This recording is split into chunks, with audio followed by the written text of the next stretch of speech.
माझ्या महाराष्ट्रातील बांधवांनो, भगिनींनो आणि मातांनो, नमस्कार. जय महाराष्ट्र. साधारणतः मी एक महिन्यानंतर आपल्याला भेटतोय. गेल्या वेळेला भेटलो होतो तेव्हा मला वाटतं दुसऱ्या दिवशी 1 मे होता, म्हणजे आपला महाराष्ट्र दिन होता. आणि तिथपासून आजपर्यंत साधारणतः मे महिना आता संपला. 1 महिना झालेला आहे. 1 महिन्यामध्ये नेमके आपण कुठे आहोत, आपण काय केलेलं आहे, पुढे काय करायला पाहिजे, ही संपूर्ण माहिती देणं मला असं वाटतं हे माझं कर्तव्य आहे. आणि नाहीतरी आपलं नातं आता एक वेगळं निर्माण झालेलंच आहे. पहिलं प्रथम मी आपल्याला सर्वांना खरोखर मनापासून धन्यवाद देतो आहे. कारण वर्ष दीड वर्ष अत्यंत अवघड असलेली गोष्ट आपण जिद्दीने आणि निश्चयाने पाळत आहात, ती म्हणजे स्वतःवरती काही बंधनं. आणि त्या बंधनाचा परिणाम आपल्याला अनुभवायला येतो आहे. पुढे काही बोलण्याच्या आधी नक्कीच एक 8-10 दिवसापूर्वी जे एक वादळ, आता ही वादळाची नावं कोण ठेवतं, कसं ठेवतं, काही वेळेला त्याचे उच्चार कसे करायचे, हा सुद्धा एक मोठा प्रश्न असतो. पण ते वादळ हे आपल्या किनारपट्टीला स्पर्श करून गेलं. असं म्हटलं जातं की गेल्या काही दशकातलं सगळ्यात भीषण असं ते चक्रीवादळ होतं. आपण त्या मानाने सुदैवी ठरलो की आपल्याला ते स्पर्शून गेलं. पण गुजरातला मात्र पूर्ण ताकदीनिशी ते धडकलं. गेल्या वर्षी आपल्याला आठवतंय निसर्ग चक्रीवादळ आलं होतं, ते तर आपल्या रायगडमध्येच धडकलं होतं. ही आता एक नवीन दुष्टचक्र किंबहुना दुष्ट चक्रीवादळं अशी दरवर्षी आढळायला लागलेली आहेत. किंवा कुठे आढळतील, काय काय विध्वंस करतील, सांगता येत नाही. आणि तो करत असताना मग आपली एक नाही म्हटलं तरी तारंबळ उडते. एक तर करोनाचं संकट, त्याच्यामध्ये हे वादळ, फार पंचायत असते. त्या संपूर्ण किनारपट्टीतल्या काही धोकादायक वस्त्या असतात त्यातील लोकांना हलवणं, बरं ते हलवताना कोविडचे नियम पाळणं, या सगळ्या फार गोष्टी विचित्र असतात. आणि त्याही परिस्थितीमध्ये आपल्या प्रशासनाने फार चांगलं काम केलेलं आहे. जनतेनेही चांगलं सहकार्य केलं आणि म्हणून आपण थोडक्यात निभावलो असं मी म्हणतो. आता प्रश्न येतो की हे वादळ आपल्याला स्पर्शून जरी गेलं तरी त्यांनी द्यायचा तो फटका दिलेलाच आहे. मी रत्नागिरी सिंधुदुर्गला जाऊन आलो. हो, मी धावता दौरा केला. कारण मी तिथे गेल्यानंतर एकतर हे वादळ येण्याच्या आधीपासून साधारणतः मिनिटाला माहिती तर मी घेतच होतो. वादळ धडकल्यानंतर सुद्धा ते किती प्रमाणात कुठे काय काय धडकलं, म्हणजे त्याचा जोर जेव्हा आपल्याकडे स्पर्शून जाताना होता, वाऱ्याचा वेग किती आहे, काय किती आहे, हे सगळं मी पूर्ण लक्ष ठेवून होतोच. आणि मग तिथे जाऊन बघितल्यानंतर नुकसान किती झाले ह्याची कल्पना आली. घरावरती झाडं पडलेली आहेत, म्हणजे पडली होती. त्याच्यानंतर काही ठिकाणी वीज पुरवठा खंडित झाला होता. मग आता नुकसान भरपाईची एक गरज असते. ती नुकसान भरपाईची सुद्धा आपण घोषणा केलेली आहे. आणि घोषणा नुसती नाही तर प्रत्यक्ष द्यायला आता ती सुरुवातसुद्धा होणार आहे. महत्त्वाचा मुद्दा असतो ह्याच्यामध्ये तो निकषांचा.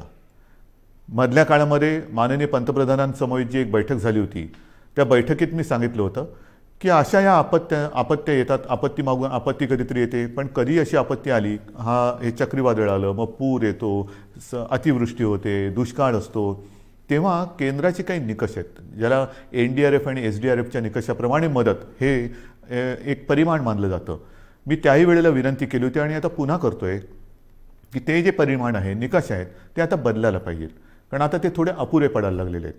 आता ते निकष काही जरी असले तरी आपण मात्र याही वेळेला कोकणवासियांना आणि जे कोणी त्याच्यामध्ये, म्हणजे अगदी पालघरपासून जिथे जिथे हे नुकसान ज्यांचं झालेलं आहे, त्यांना गेल्या वेळेला वादळात जे निकष लावले, ते निसर्ग वादळाचे निकष, त्याच्याप्रमाणेच आपण मदत जाहीर केलेली आहे आणि तशीच ती मदत त्यांना आपण देऊ.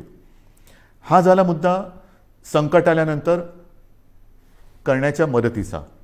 पण आता ही संकटं जर का वारंवार येणार असतील आणि असं दिसतंय, मग त्याला बदलतं हवामान म्हणा किंवा अन्य काही गोष्टी म्हणा, तर ही वादळ जर का आपल्याकडे दरवर्षी आपल्याला त्रास देणार असतीलच आणि तशी ती देत आहेत म्हटल्यानंतर काही ठिकाणी मात्र ह्या किनारपट्टीवरती कायमस्वरूपी काही उपाययोजना करण्याची गरज आहे. मग ही कायमस्वरूपी उपाययोजनामध्ये काय काय येतं, तर धूप प्रतिबंधक बंधारे आहेत की जेणेकरून लाटा आदळणार नाहीत. मग त्या परिसरामध्ये वीज पुरवठा खंडित होतो, कारण विजेचे खांबच्या खांब उन्मळून पडतात, झाडं उन्मळून पडतात, कधी तारांवरती झाडं पडतात आणि मग तारांबळ उडते आपली. तर अशा वेळेला भूमिगत तारा म्हणजे ज्या वीज वाहक तारा असतात, वायरी असतात, त्या भूमिगत करणं, त्याला आता प्राधान्य देतो आहोत. नंतर भूकंपरोधक घरं काही ठिकाणी करावी लागतील. नंतर आपल्याला ह्या ज्या काही वस्त्या अचानक काही ठिकाणी हलवाव्या लागतात, ही बांधकामंसुद्धा कधी चांगली असतील कधी नसतील, तर पक्के निवारे हे बांधण्याची गरज आहे. पक्के निवारे, कारण काही होऊ शकतं. अशा वेळेला ह्या ज्या काही कायमस्वरूपी सोयी सुविधा आपल्याला करायच्या आहेत त्याच्याबद्दल आपण सुरुवात तर केलेली आहे, पण त्याही बाबतीत केंद्र सरकारशी आपण बोलतो आहोत आणि मला खात्री आहे की केंद्र सरकार लवकरच आपल्याला या बाबतीत नक्की मदत करेल. ही झाली गोष्ट ह्या चक्रीवादळाची, तोतेच ना त्या वादळाची. मग आपला जो मुद्दा आहे तो साहजिकच आहे. 1-1.5 वर्ष जी लढाई चालली ती कोरोना. या कोरोनाच्या लढाईमध्ये आपण आत्तापर्यंत काय काय केलेलं आहे हे पहिल्यांदा आपल्याला सांगतो. आपण ज्या काही घोषणा केल्या होत्या की कोणाला काय काय देणार, तर साधारणतः आपण कुठे आहोत, काय दिलेलं आत्तापर्यंत, तर अन्न सुरक्षा योजनेमध्ये जवळपास 2,74,000 मेट्रिक टन धान्याचे मोफत वितरण आपण केलेलं आहे. शिवभोजन थाळीमध्ये सुद्धा 54-55 लाख थाळ्या यांचं मोफत वितरण आत्तापर्यंत आपण केलेलं आहे. संजय गांधी निराधार, श्रावणबाळ, वृद्धापकाळ वेतन, विधवा निवृत्ती वेतन, दिव्यांग निवृत्ती यामध्ये जवळपास 850 कोटी कोटी रुपये लाभार्थ्यांच्या बँक खात्यामध्ये थेट जमा झालेले आहेत. 850 कोटी रुपये लाभार्थ्यांच्या खात्यात जमा झालेले आहेत. त्याच्यानंतर नोंदणीकृत बांधकाम कामगारांसाठी साधारणतः हे कामगार 10 लाखाच्या आसपास आहेत. त्यांना आपण 154 कोटी 95 लाख रुपयांचा निधी थेट त्यांच्या बँक खात्यात आपण जमा केलेला आहे. घरेलू कामगारांसाठी सुद्धा 34,42,000 रुपयांचा निधी हा जमा झालेला आहे त्यांच्या खात्यात. फेरीवाल्यांसाठी सुद्धा जवळपास ते अजून चालू आहे, ह्या सगळ्या गोष्टी अजून चालू आहेत. हे आत्तापर्यंत काय केले हे मी तुम्हाला सांगतोय. फेरीवाल्यांसाठी साधारणतः 52 कोटी रुपयांचा निधी आत्तापर्यंत आपण दिलेला आहे. आदिवासींसुद्धा आपण आत्तापर्यंत साधारणतः काही लाख रुपयांचा निधी त्यांच्या खात्यामध्ये जमा केलेला आहे, अजून तो चालू आहे. जिल्हाधिकारी यांना मी सुरुवातीलाच सांगितलं होतं की या काळामध्ये आपण 3300 म्हणजे 3,300 कोटी रुपयांचा निधी हा ह्या कोविड काळासाठी आपण त्यांच्यासाठी मंजूर केला होता, पण प्रत्यक्षात मात्र आत्तापर्यंत 3,865 कोटींचा निधी त्यांना आपण उपलब्ध करून दिलेला आहे. तर ह्या सगळ्या गोष्टी आपण ह्या संकटामध्ये सुद्धा न डगमगता पुढे करत चाललेलो आहोत की जेणेकरून आपलं राज्य, आपला महाराष्ट्र हा सुरक्षित राहायला पाहिजे आणि त्याचबरोबरीने त्याची आबाळसुद्धा होता कामा नये, गोरगरिबांची आबाळ होता कामा नये. याचं कारण आपल्याला सर्वांना माहिती आहे की निर्बंध लादल्यानंतर ते लादावे लागतात. फार त्याच्यासारखं वाईट काम असेल कोणतं असं मला वाटत नाही की लोकांवरती, जनतेवरती, आपल्या स्वतःच्या जनतेवरती निर्बंध लादणं. जी जनता आपल्यावरती प्रेम करते आहे, जी जनता आपल्याला आपलं मानते आहे, आपल्या घरातील एक मानते आहे, त्यांच्यावरती बंधनं लादणं यासारखं दुसरं कोणतेही कटू काम कोणाला करावं लागत असेल असं मला वाटत नाही. पण ते मला नाईलाजाने करावं लागते. आपल्या राज्याच्या आणि आपल्या सगळ्यांच्या जीवाच्या काळजीने आणि काळजीपोटी करावं लागते. बरं, आता ही त्याची तुम्हाला माहिती दिल्यानंतर साधारणतः आता काही जण असं म्हणत आहेत की आता लाट आहे ती खाली यायला लागलेली आहे, मग आता काय करणार, ही निर्बंध उठवणार का? तर याचीसुद्धा मला एक तुम्हाला माहिती देण्याची आवश्यकता वाटते की नेमकं आपण कुठे आहोत. एक गोष्ट नक्की की गेल्या वेळेला मी आपल्याशी बोललो होतो त्याच्यात आणि आत्तामध्ये खूप फरक पडलेला आहे, नक्कीच पडलेला आहे. म्हणजे जर आपण पाहिलं तर आत्ता साधारणतः आजची म्हणजे 30 मे आजची जी परिस्थिती आहे त्याच्यात आपल्याकडे आज 18,000च्या आसपास रुग्णसंख्या आहे सापडलेली. मात्र अजूनही जी रुग्णसंख्या आहे ती एक 2-5 दिवसापूर्वीचा जर का आकडा पाहिला तर गेल्या लाटेमध्ये जी एक सर्वोच्च, ज्याला आपण पीक म्हणतो, ती जी संख्या होती तिच्या बरोबरीत आहे. आता थोडीशी कमी होते आणि आपल्याला कल्पना आहे की त्यावेळेला जे शिखर आपण गाठलं होतं ते सणासुदीच्या नंतर गाठलं होतं. ह्यावेळेचं शिखर हे सणासुदीच्या आधी आलेलं आहे. म्हणजे सर्वोच्च म्हणजे जो उच्चांक आहे त्याचीसुद्धा तुम्हाला एक तुलनात्मक मी हे सांगणारच आहे. परंतु आत्ता जर बघितलं तर साधारणतः ते 19 सप्टेंबर 2020च्या सुमारास आपल्या राज्यामध्ये 24,886 रुग्ण होते एका दिवसात सापडणारे. आता 26 मेची जर का आकडेवारी पाहिली तर त्या 26 मेला म्हणजे 4 दिवसापूर्वी साधारणतः 24,752 एवढे रुग्ण आपल्याला आत्ता 4 दिवसापूर्वी आढळलेले आहेत. हे 4 दिवसापूर्वीची गोष्ट आहे. आज साधारणतः ती 18,000पर्यंत आलेली आहे. अजून आता नवीन व्यवस्थित आकडे येतील. म्हणजेच काय की अजूनही आपण म्हणावं तेवढं खाली आलेलो नाही. गेल्या वेळेला जे एक सर्वोच्च जे पीक ज्याला म्हणतो आपण जे गाठलं होतं आणि ते खालून वरती आलं होतं, यावेळेला ही जी संख्या आहे ती वरून खाली आलेली आहे. म्हणजे तीही आकडेवारी माझ्याकडे असणार, मी तुम्हाला देतो ती पण आकडेवारी. एक गोष्ट दिलासादायक नक्कीच आहे. बरं, त्याच्या आधी सक्रिय रुग्णसुद्धा सांगतो. सक्रिय रुग्ण त्या काळामध्ये साधारणतः 3,01,752 होते. 26 मेला आपल्याकडे सक्रिय रुग्ण 3,15,042 आहेत. म्हणजे बरोबरीमध्ये आत्ता आपण आलेलो आहोत गेल्या वेळेच्या उच्चांकावरती. एक मात्र मी जे सांगतो तुम्हाला दिलासादायक गोष्ट ती नक्कीच आहे की रुग्ण बरं होण्याचं जे प्रमाण आहे ते त्यावेळेला 78% होतं, यावेळेला या दिवसांमध्ये 92% आहे. म्हणजे ही नक्कीच दिलासा देणारी ही गोष्ट आहे. मृत्यूदरसुद्धा गेल्या वेळेला साधारणतः 2.65% होता, यावेळेला 1.62%. म्हणजे ही एक थोडीशी चांगली वाईट जी काय गोष्ट आहे ती तुम्हाला मी आपल्या समोर मांडलेली आहे. एक गोष्ट लक्षात ठेवा, पुन्हा एकदा सांगतो की रुग्णसंख्या जरी कमी होत चाललेली असली तरी देखील गेल्या वेळेला सर्वोच्च जी रुग्णसंख्या होती तिच्या बरोबरीत आत्ता आपण आलेलो आहोत. त्यावेळेनंतर आपण काही काळ अजूनही तेव्हा कडक लॉकडाऊन केला होता, हा ठेवलेला होता. आता आपण निर्बंध लावतो आहोत, कडक लॉकडाऊन आपण केलेला नाही. पण हे मी तुम्हाला सांगत असताना जशी ही रुग्णसंख्या काही ठिकाणी किंवा बऱ्याच ठिकाणी कमी होत चाललेली असली तरी देखील महाराष्ट्रामध्ये मात्र काही जिल्हे असे आहेत की त्या जिल्ह्यांमध्ये काही कारणं असतील, निर्बंध थोडेसे शिथिल असतील, थोडंसं एक मोकळीक लोक जास्त घेत असतील, काही जिल्ह्यात रुग्णसंख्या हलकीशी वाढताना दिसते आणि ती मला थोडीशी काळजीची गोष्ट वाटते. कारण शहरी भागामध्ये हे प्रमाण कमी होताना दिसतंय, ग्रामीण भागामध्ये हे प्रमाण हलकं वाढताना दिसतंय. हे प्रमाण आता आपल्याला ताबडतोब थांबवावं लागेल. याचं कारण असं की आपण जो एक अनुमान आहे आपल्याकडे की तिसरी लाट येऊ शकते, मग तिसरी लाट कोणात येणार, लहान मुलांमध्ये येणार का, आणखीन कुठे येणार का, तर तिसरी लाट ही अशी काय तारीख सांगून येणार नाही आहे. किती दिवसांनी येणार हे सुद्धा अनुमान आपल्याकडे नाही. हे संपूर्णपणे आपल्या वागणुकीवरती अवलंबून असणार आहे. व्हायरस तर आजही आहे. एक मुळामध्ये महत्त्वाचा फरक आणखीन लक्षात घेण्यासारखा आहे की गेल्या वेळेला जी लाट आली होती त्या लाटेतला व्हायरस आणि ह्या लाटेतला व्हायरस ह्याच्यामध्ये एक फरक पडलेला आहे. आपल्याला सर्वांना कल्पना आहे की आपल्याकडे म्युटेशन झालेलं आहे, म्हणजे त्या विषाणूंनी आणखीन एक अवतार घेतलेला आहे. आणि आता हा नवीन अवतारधारी विषाणू जो आहे त्यांनी अन्य काही देशांसमोर प्रश्नचिन्ह उभं केलेलं आहे की हिंदुस्थानातून आलेली लोक हे व्हायरस तर घेऊन येत नाहीत ना. कारण हा जो व्हायरस आहे तो फार वेगाने पसरतो, झपाट्याने ग्रासून टाकतोय. म्हणजे संसर्गित करण्याचा जो वेग आहे तो गेल्या विषाणूपेक्षा प्रचंड आहे, काही पटींमध्ये. तो पटकन पसरतोय, वेगाने पसरतोय, झपाट्याने पसरतोय. आणि एकदा का ग्रासलं तर आणखीन एक गोष्ट थोडीशी या काळामध्ये लक्षात आलेली ती म्हणजे झपाट्याने तो ग्रासून टाकतोय, मात्र बरं व्हायला किंवा रुग्णाला बरं व्हायला उशीर लागतोय. ऑक्सिजनची आवश्यकता ही यावेळेला नक्कीच वाढली, कारण संख्या वाढली होती. जशी ऑक्सिजनची आवश्यकता वाढली त्याचप्रमाणे ऑक्सिजनची आवश्यकता नुसतीच वाढली नाही, तर ऑक्सिजनची आवश्यकता काही काळ म्हणजे दीर्घकाळ लागली.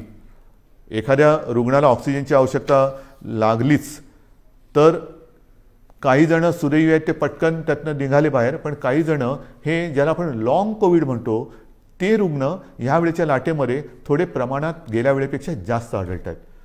तर ही एक नाही म्हटलं तरी तुम्हाला मी वस्तुस्थिती सांगितली की गेल्या वेळेची लाट आणि ह्या वेळेची लाट.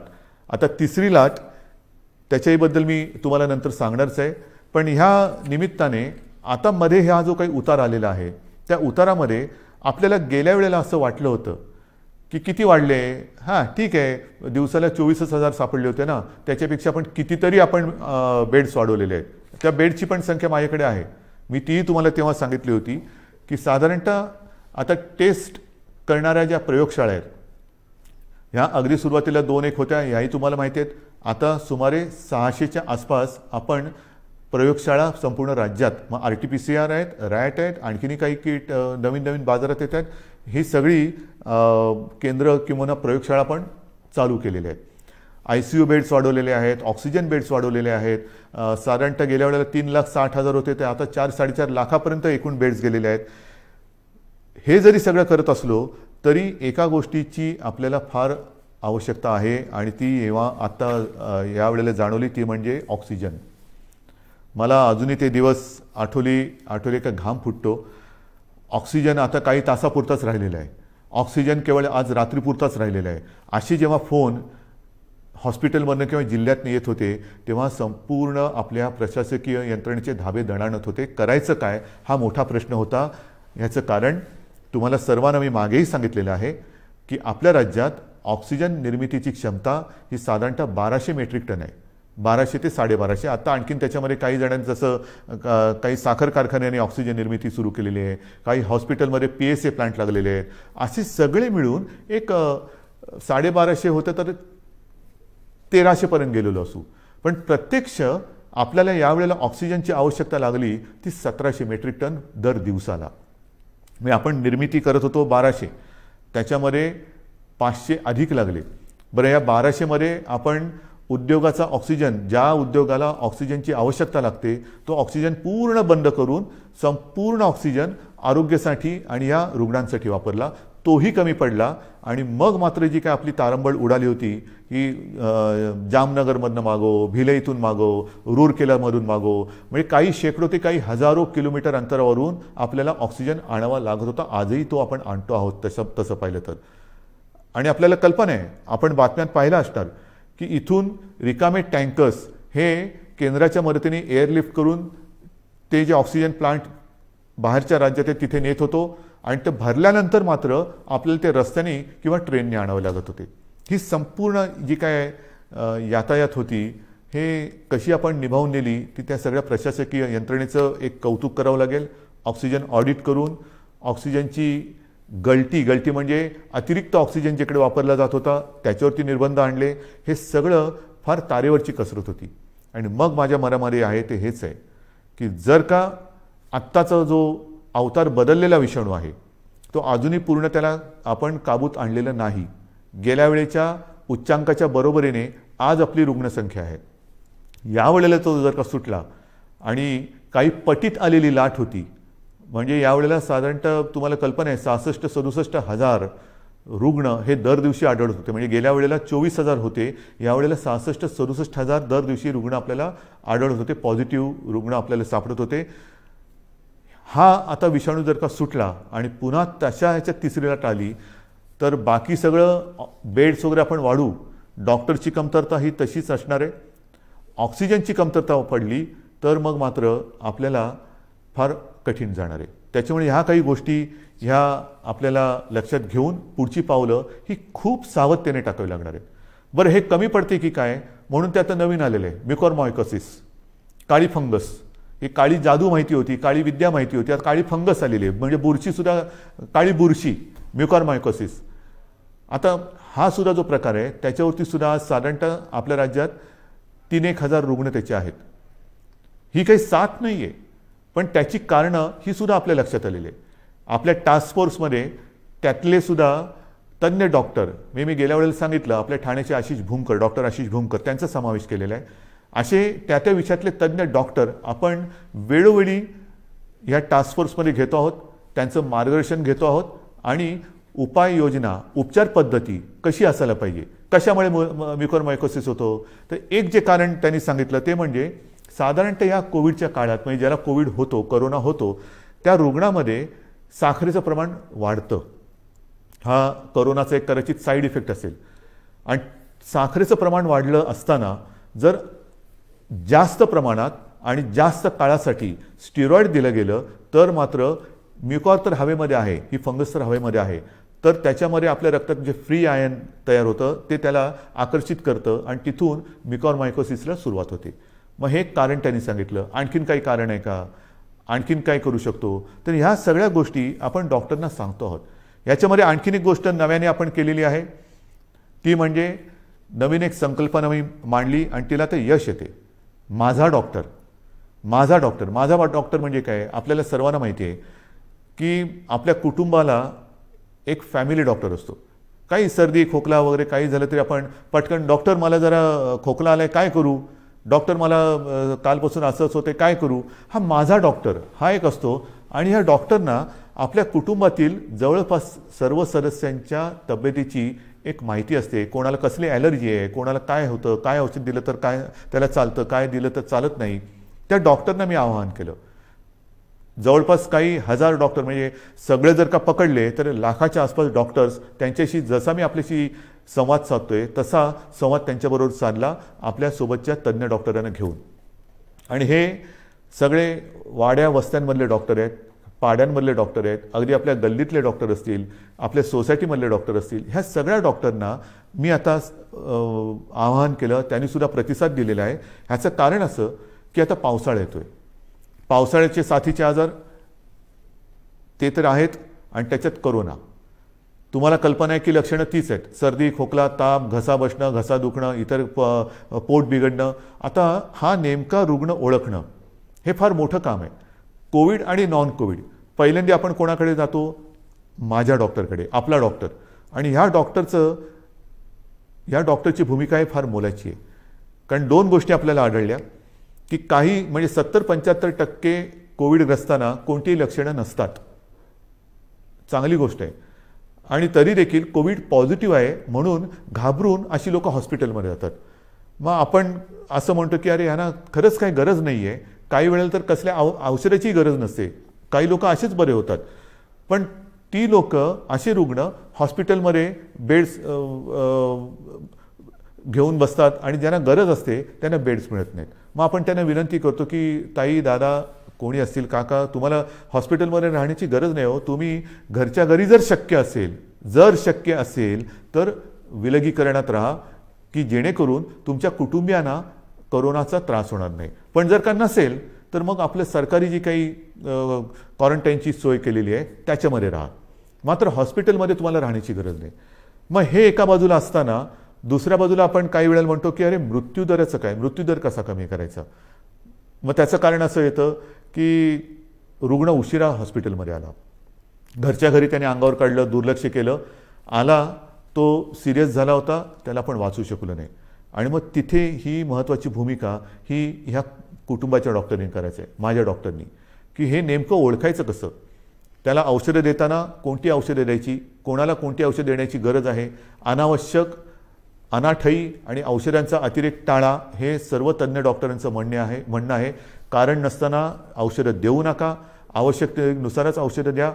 स्टिरॉइड कोणाला द्यायचं, किती प्रमाणात द्यायचं हे नीट ठरवून द्या. आणि घरी किंवा आपल्या विलगीकरण कक्षामध्ये सरकारच्या किंवा महापालिकांच्या एखादा रुग्ण जर का उपचार घेत असेल तर त्याला नेमकी कोणती लक्षणं आहेत की ते लक्षण दिसल्याबरोबर त्याला हॉस्पिटलमध्ये आणलं पाहिजे की जेणेकरून त्याला हॉस्पिटलमध्ये यायला उशीर होणार नाही आणि त्याचा जीव आपण वाचू शकू. तर ह्या महत्त्वाच्या गोष्टी या फॅमिली डॉक्टरनी करायच्या आहेत. एक तर कोविड नॉन कोविड ओळखणं हे फार महत्त्वाचं आहे.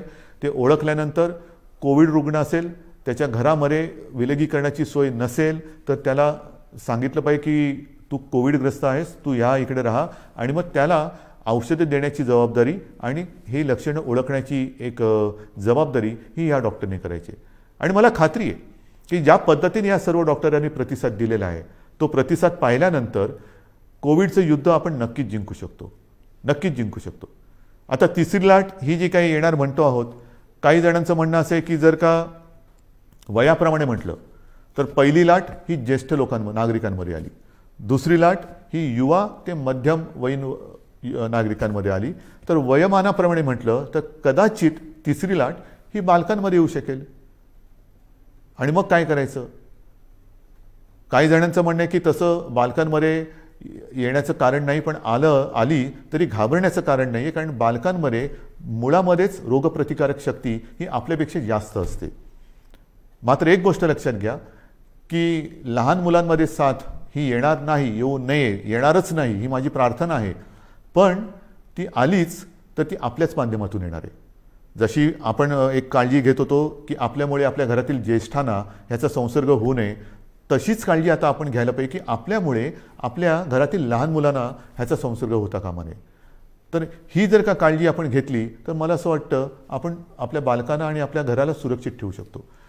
पण तरी देखील ही शक्यता लक्षात घेऊन महाराष्ट्रातल्या तज्ज्ञ बालरोग तज्ज्ञांचा सुद्धा मी टास्क फोर्स म्हणजे कृती दल तयार केलेलं आहे. डॉक्टर सुहास प्रभू हे त्यांच्या अध्यक्षतेखाली ही मी कृती समिती किंवा कृती दल तयार केलेलं आहे. त्यांच्याबरोबर सुद्धा माझ्या चर्चा सुरू आहेत. महाराष्ट्रातील सगळ्या बालरोग तज्ज्ञांची सुद्धा एक बैठक घेऊन झालेली आहे. त्यात सुद्धा काही हजार बालरोगतज्ञ हे सामील झालेले आहेत. संपूर्ण सज्जता ही प्रत्येक जिल्ह्यात आपण करतो आहोत. कुठेही सरकार म्हणून आपण कमी पडत नाही आहोत. सगळ्या सोयी सुविधा ज्या ज्या काही करण्याच्या गोष्टी आहेत त्या आपण करतो आहोत. मग महत्त्वाचा आणखीन एक प्रश्न येतो, तो म्हणजे लसीकरण. याची सुद्धा मी तुम्हाला कल्पना दिलेली आहे की साधारणतः 45 वरील वयोगटातील नागरिकांच्या लसीकरणाची जबाबदारी ही केंद्राने घेतलेली आहे. मात्र 18 ते 44 ह्या वयोगटातील नागरिकांची लसीकरणाची जबाबदारी ही राज्याने घ्यायची आहे आणि आपलं राज्य समर्थ आहे. मी पुन्हा एकदा सांगतो, साधारणतः 18 ते 44 वयोगटातील 6 कोटी नागरिक आपल्या राज्यामध्ये आहेत आणि त्या प्रत्येकाला 2 डोस हे जे द्यावे लागणार आहेत, 2 डोस म्हटलं तर 12 कोटी डोस लसीचे घेण्याची एक रकमी एका चेकनी आपली तयारी आहे. आणि जसजसा पुरवठा वाढेल तसतशी आपण लसीकरणाची प्रक्रियासुद्धा वेगात करू, क्षमता अधिक वाढू, 24 तास आपण ती चालू ठेवू आणि लवकरात लवकर या वयोगटातील नागरिक आपण सुरक्षित करू. मात्र त्याला एक मर्यादा आहे. आपली क्षमता आहे पण त्याला एक मर्यादा आहे. क्षमता मी सांगितली, मर्यादा साहजिकच आहे. लसीकरणासाठी लागणारी लस आणि त्याची उत्पादन क्षमता, अजूनही उत्पादन क्षमता आपल्याकडे ज्या लसी निर्माण होत आहेत त्यांची तेवढी झालेली नाही. जे काय मला सांगितलं गेलं होतं त्याच्याप्रमाणे जून महिन्यापासून ह्या पुरवठ्यामध्ये वाढ होईल आणि तो पुरवठा सुरळीत होईल असं मला साधारणतः मे महिन्यात सांगितलं गेलं होतं. मे तर आता संपलेला आहे. आपल्याला लस नाही म्हटलं तरी प्रमाण हळूहळू वाढतं आहे. जसजसं हे प्रमाण वाढेल तसतसं आपण आपल्या या लसीकरणाचा वेगसुद्धा वाढवणार आहोत. आता या महिन्यामध्ये जेवढ्या लसी येतील त्या जास्तीत जास्त लसी आपण घेणार आहोत आणि तेवढ्या सर्व नागरिकांना आपण सुरक्षित करणार आहोत. आजपर्यंत साधारणतः 2 कोटीच्या वर म्हणजे 2.25 कोटी नागरिकांचं आपण लसीकरण केलेलं आहे. म्हणजे 12 कोटी जनतेत साधारणतः 2.25 कोटी नागरिकांना आपण लसीकरण केलेलं आहे. दुसरा डोस, पहिला डोस मधल्या काळामध्ये थोडीशी पंचायत झाली होती पण ती सुद्धा आपण करतोय, कारण ज्यांना पहिला डोस दिला त्यांच्यासाठी दुसरा डोस उपलब्ध नव्हता. मग आपण ते थोडंसं सांभाळून घेतलं आणि त्याकरता मधल्या काळात आपल्याला 18 ते 44 या वयोगटातील नागरिकांचं लसीकरण थोडा काळ स्थगित करावं लागलं होतं. लवकरच ते पुन्हा जोमाने आपण सुरू करणार आहोत. तर ही एक लसीकरणाची परिस्थिती आहे. उच्च शिक्षणासाठी जे परदेशी जाऊ इच्छितात त्या विद्यार्थ्यांसाठी सुद्धा आपण लसीकरणासाठी एक वेगळी सोय केलेली आहे, कारण त्यांचं टाईम टेबल हे वेगळं आहे. तिथल्या टाईम टेबलप्रमाणे तिथे त्यांना जर का पोचायचं असेल तर त्यांच्यासाठी सुद्धा आपण ती तशी सोय केलेली आहे. तर ह्या एक एक गोष्टी मी तुम्हाला सांगत जातोय. आता नेमकं असं आहे की ह्या सगळ्या गोष्टी चालू असताना मरे विषय येतो तो आपला शिक्षणाचा, कारण शिक्षण हा सुद्धा एक महत्त्वाचा घटक आहे. याही बाबतीत आपल्याला कल्पना आहे की 10वीच्या परीक्षांच्या बाबतीत आपण निर्णय घेतलेला आहे की यावर्षी 10वीच्या परीक्षा न घेता त्याच्यासाठी सुद्धा आपण एक मूल्यांकन करून 10वीच्या विद्यार्थ्यांना आपण त्याप्रमाणे पास करणार आहोत. 10वीचा तर निर्णय घेतला, 12वीचं काय करणार? कारण 12वीचा सुद्धा निर्णय घ्यावा लागेल. तर 12वीच्या बाबतीत सुद्धा आपण एक आढावा घेतो आहोत. त्याच्या बाबतीत सुद्धा एक पद्धत काय ठरवता येईल ती सुद्धा आपण ठरवून लवकरात लवकर हाही निर्णय आपण घेणार आहोत. पण मला एक गोष्ट अशी वाटते की जशी 12वीची परीक्षा आहे की ज्या 12वीच्या परीक्षेवरती पुढचं शिक्षण अवलंबून असतं, मग नीटची परीक्षा असेल, इंजिनिअरिंगची असेल, आणखीन कसली असेल, इतर राज्यात जाऊन शिकण्याची वेळ येते, तर त्याकरता थोडं एक केंद्राने सुद्धा धोरण ठरवायला पाहिजे. ही परिस्थिती संपूर्ण देश नव्हे जग ग्रासून टाकणारी ही परिस्थिती आहे. 100 वर्षापूर्वी अशी परिस्थिती आली होती आणि त्याच्यानंतर ही परिस्थिती जिला आपण तोंड देत आहोत. तर ज्या परीक्षांचं महत्त्व इतर पुढच्या आयुष्यावरती परिणाम करणारं आहे, भवितव्य त्याच्यावरती अवलंबून आहे. मी माननीय पंतप्रधानांना गेल्या वर्षी एक विनंती केली होती, तीच आज आपल्या माध्यमातून करतोय. कदाचित मी पत्र पण लिहायचे असेल तर पत्र लिहीन, बोलायची आवश्यकता असेल तर बोलीन सुद्धा, की काही वेळेला हे जे निर्णय आहेत ते सर्व देशासाठी त्याचं एक धोरण असलं पाहिजे. की 12वीची परीक्षा आहे, काय करायला पाहिजे, आणखीन काही परीक्षा असतील तर देशात त्याचा जर का एक पडसाद उमटणार असतील तर देशासाठी एक धोरण असायला पाहिजे. शैक्षणिक धोरण हे एक असायला पाहिजे. हा निर्णय हा केंद्राने एक घ्यायला पाहिजे. केंद्राने एक थोडंसं आम्हाला मार्गदर्शन करायला पाहिजे. 10वीचा निर्णय आम्ही घेतला, 12वीचं पण आम्ही घेणार आहोत, पण तो निर्णय देशभर सारखा पाहिजे. नाहीतर एखाद्या राज्यामध्ये समजा ही परिस्थिती आटोक्यात असली तर तिकडे परीक्षा होते, एखाद्या राज्यामध्ये परिस्थिती आटोक्याच्या बाहेर असेल तर परीक्षा होणार नाही. विद्यार्थ्यांचं नेमकं भवितव्य काय, तर त्याच्यात सुद्धा एक समानता असली पाहिजे. ठीक आहे, काही वेळेला राज्यांच्या परिस्थितीनुसार, जसं मी तुम्हाला सांगितलं की आज सुद्धा आपल्या राज्यामध्ये काही जिल्ह्यामध्ये परिस्थिती कोविडची आपण काबूत आणलेली आहे, काही मात्र ठिकाणी थोडीशी अजूनही वाढते आहे. असं काही राज्यांमध्ये आहे. काही राज्यांची परिस्थिती चांगली आहे, काही राज्यांमध्ये अजूनही वाढते, काही राज्य तशी स्थिर आहेत. तर धोरण मात्र एक असायला पाहिजे. आणि मी माननीय पंतप्रधानांना एकदा पुन्हा विनंती करणार आहे. पण त्याचबरोबरीने या गोष्टी ज्या आपण बघतो आहोत की साधारणतः लाटांमागून लाटा येत आहेत, मग काय करायचं. ऑफिसच्या बाबतीत जसं मी म्हटलं की वर्क फ्रॉम होम, तसंच शिक्षणाच्या बाबतीत सुद्धा काही क्रांतिकारक निर्णय आपल्याला घेण्याची गरज आहे. की काय करता येईल, अजूनही हे नेटवर्किंग कसं करता येईल, केबलिंग कसं करता येईल, की मुलांना सुद्धा जर का हा लॉकडाऊन किंवा कोविड अजून काही महिने काही काळ चालला, आपल्याला असं वाटलं होतं की 2020 हे वर्ष कोविडग्रस्त म्हणून होईल आणि 21मध्ये सगळी दारं उघडतील, तर झालं भलतंच. 20पेक्षा अधिक मोठ्या प्रमाणात ही लाट आली. आणि ती लाट आल्यानंतर सणासुदीला अजून सुरुवात व्हायची, त्याच्या आधी ही मोठी लाट आली. पुढे कसं जायचं हा एक प्रश्न आहे. तो प्रश्न सोडवताना शिक्षणाचा प्रश्न कसा सोडवायचा, शिक्षण चालू राहिलं पाहिजे, तर त्याच्यासाठी शिक्षणामध्ये सुद्धा काही क्रांतिकारक निर्णय घेण्याची आवश्यकता आहे. आणि त्याही बाबतीमध्ये आपण निर्णय घेत आहोत, काही योजना तयार करतो आहोत. वर्क फ्रॉम होमसारखं शिक्षण कसं करता येईल, ऑनलाईन काय करता येईल का, ह्या सगळ्या गोष्टी आपण बघतो आहोत की जेणेकरून आपल्याला त्याच्यात त्रास होणार नाही. जसं मी तुम्हाला सांगितलं की तिसऱ्या लाटेची तयारी करताना मी गेल्या महिन्यामध्ये काही उद्योगपतींची बैठक घेतली होती, याही आठवड्यात मी घेणार आहे. की लॉकडाऊनसारखी परिस्थिती निर्माण झाली तरी देखील अर्थचक्र फिरलं पाहिजे. आणि अर्थचक्र फिरण्यासाठी उद्योगधंद्यांनी काय करायला पाहिजे, कामगारांची व्यवस्था कशी केली पाहिजे, ह्या जशा काही गोष्टी करायच्या आहेत तशाच काही गोष्टी आपल्याला शिक्षणासाठी सुद्धा कराव्या लागणार आहेत. आणि ह्या सगळ्या गोष्टी करत असताना आपल्याला सर्व काही हळूवारपणाने पूर्वपदावरती आणावंच लागेल. एक एक एक एक गोष्ट नाही तर प्रत्येक वेळेला कोरोना वाढला की लॉकडाऊन करा, कोरोना कमी झाला की कुलूप उघडा, म्हणजे मला फक्त तेवढंच एक चावीवाल्याची भूमिका करावी लागली. अशी एकदा चावी फिरवा, अशी एकदा चावी फिरवा, हे काय काम आवडणारं काम नाही आहे. आपल्याला कोविडसोबत राहायचं नाही तर कोविडवरती मात करायची आहे. आणि म्हणून मला असं वाटतं की काही गोष्टी ह्या आता आपल्याला जाणीवपूर्वक कराव्या लागतील. मधल्या काळामध्ये एक थोडीशी शिथिलता आणण्याचा आपण प्रयत्न केला. ती शिथिलता, त्याचे दुष्परिणाम ते सुद्धा आपण बघितलेले आहेत. आणि मग काही गोष्टी ह्या आपल्याला अंगीकाराव्याच लागतील. ज्या 3 गोष्टी सातत्याने सांगतो, मास्क वापरा, हात धुवा, अंतर ठेवा, त्याबरोबरीने आपल्याला काही मोहिमा, जसं माझे कुटुंब माझी जबाबदारी, ही मोहीम आपण राबवली, यशस्वीपणाने राबवली, त्याचाही चांगला परिणाम आपल्याला मिळाला. आता पुढे काय करायचं, मला असं वाटतं जर का आपण ठरवलं, आणि आपण ठरवू शकतो, हे जे काही आपण नियंत्रण आजसुद्धा दुसऱ्या लाटेवरती आपण आणलेलं आहे. आज सर्वत्र देशात आणि परदेशात सुद्धा महाराष्ट्राचं कौतुक होते, महाराष्ट्र सरकारचं कौतुक होते. पण हे कौतुक केवळ सरकारचं नाही तर आपलं आहे, मायबाप जनतेचं आहे. सरकार काय करणार, सरकार नियम लावेल, सरकार बंधनं टाकेल, पण जनतेने जर का सहकार्य नाही केलं तर कोणतेही सरकार यशस्वी होऊ शकत नाही. तर आत्ताचं हे नियंत्रण आहे, आत्ताचं जे काही नाही म्हटलं तरी आपण, मी यश अजून म्हणत नाही पण नियंत्रणच म्हणू, हे संपूर्णपणे आपलं श्रेय आहे, माझ्या माता भगिनींचं आणि बांधवांचं श्रेय आहे.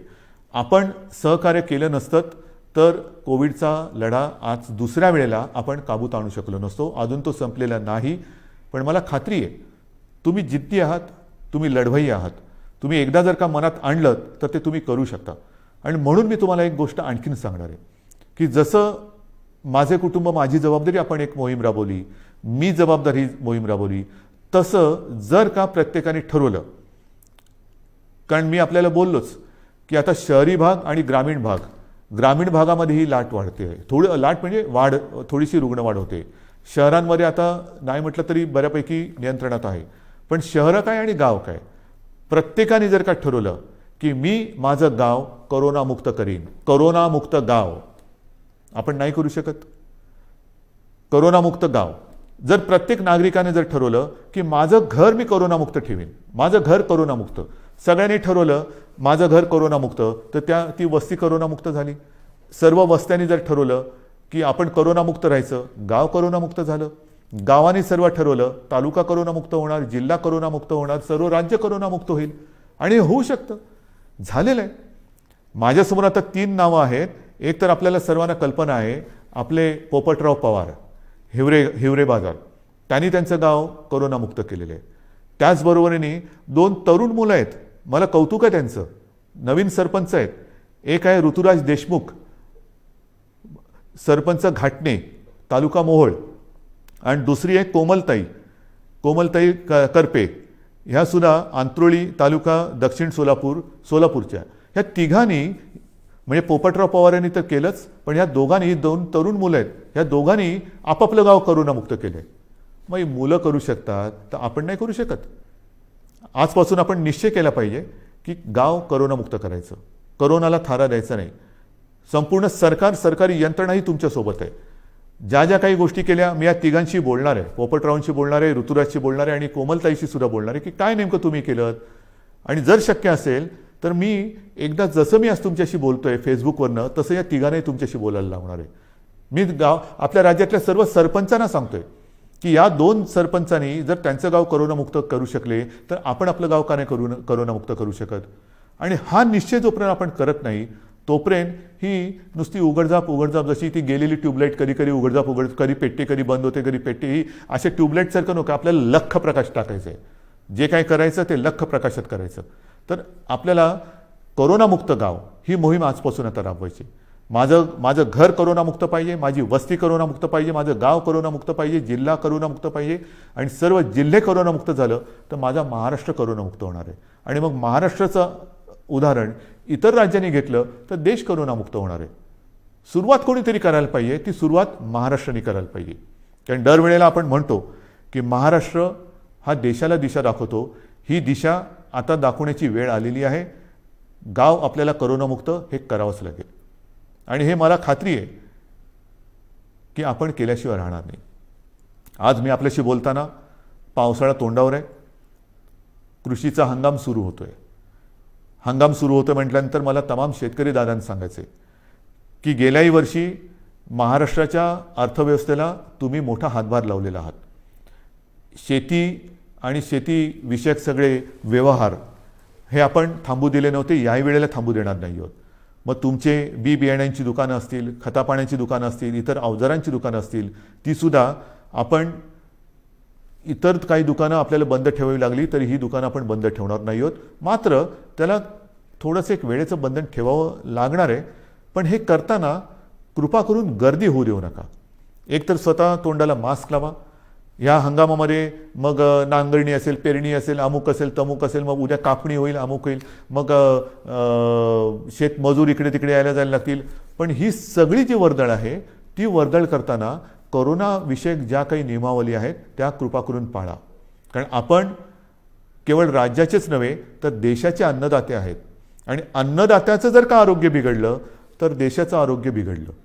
आपण अन्नदाते आहात, आपण सुरक्षित राहा. आपल्याला संपूर्ण सहकार्य सरकार करतं आहे, सरकार करेल. आपल्या कृषीविषयक ज्या काही गोष्टी असतील त्याच्यावरती कोणतीही बंधनं आपण टाकत नाही आहोत. ते सगळे व्यवहार, सगळ्या गोष्टी ह्या व्यवस्थित चालू राहतील. फक्त एकच अट आहे, कृपा करून ही बंधनं पाळा आणि गर्दी होऊ देऊ नका. शेवटी मी एकच सांगेन की ही दुसरी लाट ही अपेक्षेपेक्षा फार मोठी होती. या दुसऱ्या लाटेमध्ये अनेक जणांनी आपले आप्तस्वकीय गमावलेले आहेत, कुटुंबीय गमावलेले आहेत, अगदी मित्र परिवारातले काही मित्र गमावलेले आहेत. यामध्ये काही बालकं ही अनाथ झालेली आहेत, काही पालकांनी आपली बालकं गमावलेली आहेत. फार विचित्र आहे, ही साथ फार विचित्र आहे. आणि ही साथ एवढी वाईट आहे की हा म्हणता ओळखी पाळखीची माणसं ही आपल्याला सोडून गेलेली आहेत. यापुढे मात्र असं होऊ देता कामा नये. जी बालकं दुर्दैवाने अनाथ झालेली आहेत त्या बालकांसाठी केंद्र सरकारने एक योजना जाहीर केलेली आहेच, पण तरी देखील आपलं राज्य सरकारसुद्धा एक योजना करते. कोणत्याही परिस्थितीत दुर्दैवाने ह्या बालकांचे पालक जरी त्यांनी गमावलेले असतील तरी त्यांचं पालकत्व हे सरकार घेईल. त्यांची आयुष्यातील वाटचाल ही मात्र आम्ही पोरकी होऊ देणार नाही, अनाथ होऊ देणार नाही. ह्या अनाथ बालकांना जिथे जिथे शक्य असेल तिथे तिथे सर्व पावलोपावली पदोपदी सरकार समर्थपणाने त्यांना साथ देईल. शिक्षण असेल, इतर काही असेल, राहण्याची गोष्ट असेल, काही असेल, ही योजना आम्ही आता तयार करतो आहोत आणि ती योजनासुद्धा आपण लवकरच जाहीर करून त्याची अंमलबजावणी करू. बांधवांनो, भगिनींनो आणि मातांनो, दुसऱ्या लाटेवरती आपण नियंत्रण आणतो आहोत. मात्र हे नियंत्रण आणत असताना काही जण कदाचित कुरबुर करतील, कारण अजून नाईलाजाने आपल्याला हे निर्बंध पुढचे 15 दिवस वाढवावे लागत आहेत. हे वाढवल्यानंतर म्हणजे 15 जूनपर्यंत हे वाढवावे लागतच आहेत. नुसते निर्बंध वाढवत नाही आहोत, तर आता आपण जिल्ह्यानुसार आढावा घेऊन काही जिल्ह्यात हे निर्बंध कदाचित कडक करावे लागतील, काही जिल्ह्यात कदाचित हे निर्बंध थोडेफार आपण शिथिल करू शकू. पण ह्या शिथिलतेचा अर्थ सर्व काही संकट गेले असं समजू नका. गेल्या वेळेला पहिल्या आणि दुसऱ्या लाटेच्या मधला जो काळ होता त्याच्यामध्ये मोर्चे, समारंभ, इतर काही गोष्टी, लग्नसराई हे आपण फार मोठ्या प्रमाणावरती नाही म्हटलं तरी झालं. ग्रामपंचायतीच्या निवडणुका झाल्या आणि नंतर मात्र ती दुसरी लाट अपेक्षेपेक्षा काही पटीत जास्त आली.